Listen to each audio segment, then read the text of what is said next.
Blackfishing. It's the trend where non-black women dip themselves in bronzer, pump up their lips, and try to pass off aesthetics as ancestry. You've seen it, the Kardashians, influencers all over Instagram and TikTok, even girls from your local suburb who suddenly start speaking with a black scent and calling themselves thick after a trip to Miami. Let me get your ass in here. Come on, girl. All right. That's my cookie. That's my juice, okay? Carry on. It's the performance of blackness without the reality of being black. And it's time we really talk about it. Hey friends, my name is Antoinette Chanel and welcome to my channel. So what is blackfishing? At its core, it's when non-black women alter their look through tanning, makeup, surgery, fillers, to give the illusion of being racially ambiguous. And often that ambiguity is leaning in some ways towards blackness. This is not appreciation, not paying homage, this isn't about culture. It's about marketing themselves in a way that taps into the global obsession over black aesthetics. And let's be honest, this isn't new.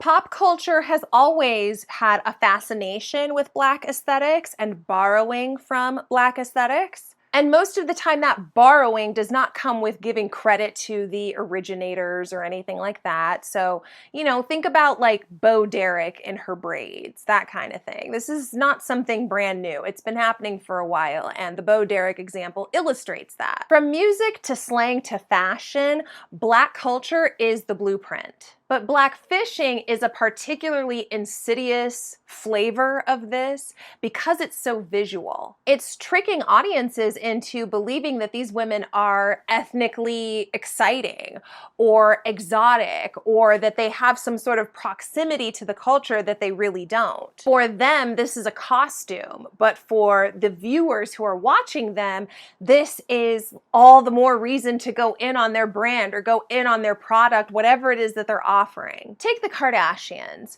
When the Kardashians had the goal of securing wealthy, famous black men, they all marched to the same beat, the same tune. They all got the BBLs. They started getting darker tans. They started getting lip fillers and plumping up their lips. They got work done on their faces. They were trying to be appealing to that crowd. The only two out of that whole bunch that I don't think got the major surgeries were Kendall and Kourtney. And the family took advantage of its proximity to blackness when Kim and Kanye were married. Suddenly Kanye was their avenue into the fashion world and streetwear aesthetics. But because of Kanye's innovative spirit, I don't want to call him a genius. I feel like that word gets thrown around too much. But we're not going to sit here and act like Kanye didn't have any talent. He didn't have an eye for what works. He doesn't have an eye for what is stylish. But the Kardashian family benefited from that majorly. Like their branding significantly was boosted through their affiliation with Kanye, wearing the Yeezy brand, and just getting to have that seemingly proximity to the black community that, visually they were nailing it, but whether or not they were actually a part of us, no, absolutely not. That was never a thing. They rode that wave into further prominence, but do you notice how the aesthetics of the Kardashians began to change when their objective began to change? Once they decided that they weren't out for famous and notable and wealthy black men, but that they wanted to date men of other races, then suddenly the lips got smaller, the BBLs got removed, and they all became super skinny. I don't even see them really tanning quite as dark as they used to. They're not using as much of the bronzer as they used to. Much of their urban styling has now shifted back to old money chic. Blackness was a marketing tool to them. It wasn't actually something that they were living in.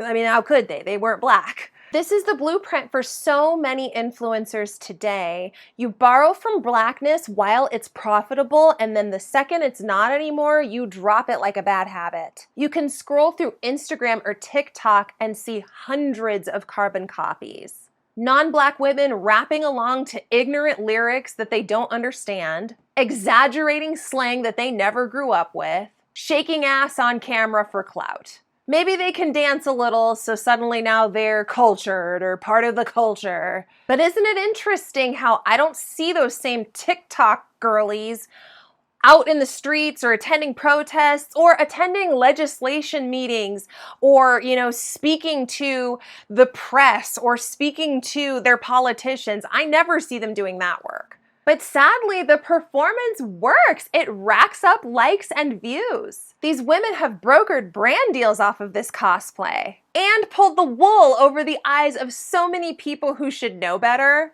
And if I could just get deep for a second. A lot of Black men who are vocal about disliking Black women will usually flock to these types of women.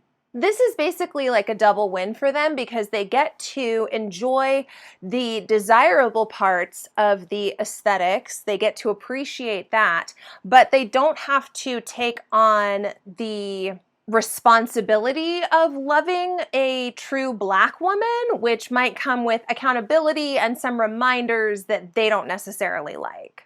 A lot of these men who date women like this and the women who are blackfishing like this find commonality over disliking Black women together. And so then it's not so much about partnership, but it's about ego. It's about dating someone who reinforces your own internalized issues, but then also giving them proximity to the culture. And I bring it up because these types of relationships have ripple effects. They communicate that Black women are disposable. But this is where I want to pivot because blackfishing doesn't actually diminish us. It just exposes what makes us difficult to duplicate, which is our authenticity. In a world drowning in deepfakes and AI everything, Black women stand as proof that you cannot fake the real thing. Non-Black women can tan, but their skin is gonna burn a lot more easily under the sun than ours is. They can pay for curves, but their bodies do not carry the same history or resilience as ours do. They can blow out their hair or glue in braids, but they will never know what it feels like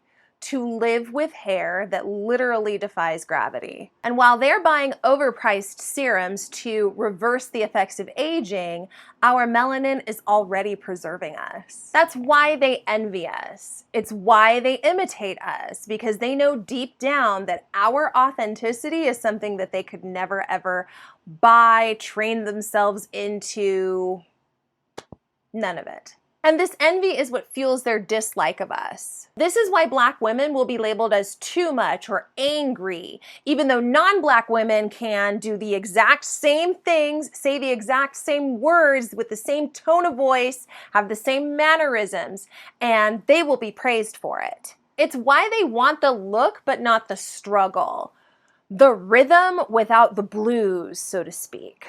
And so I want to put out this message to my Black sisters especially. Stop worrying about their imitation of us. Their cosplay is proof of what we already knew, which is that we are the blueprint. Black women don't need anyone's validation. We definitely don't need white or Latina women to approve of us. Their blackfishing is the clearest sign that we have something that they want but can't ever really achieve. Blackfishing may be popular, but being a Black woman is not a trend. It's not a costume, it's not an aesthetic. It's a lived experience, and it's an honor because authenticity will always outlast imitation. Those are my thoughts. Friends, if you liked this video and you want to, please give it a thumbs up. That way other people can find it here on this YouTube app. Also, if you enjoyed the video, consider hitting the subscribe button so that you can have access to all the other videos that I have here on YouTube. And if you want to keep up with me on Instagram, you can follow me at the handle that's on your screen right there. Thank you so much for joining me, friends, and I'll catch up with you in the next video. Take care.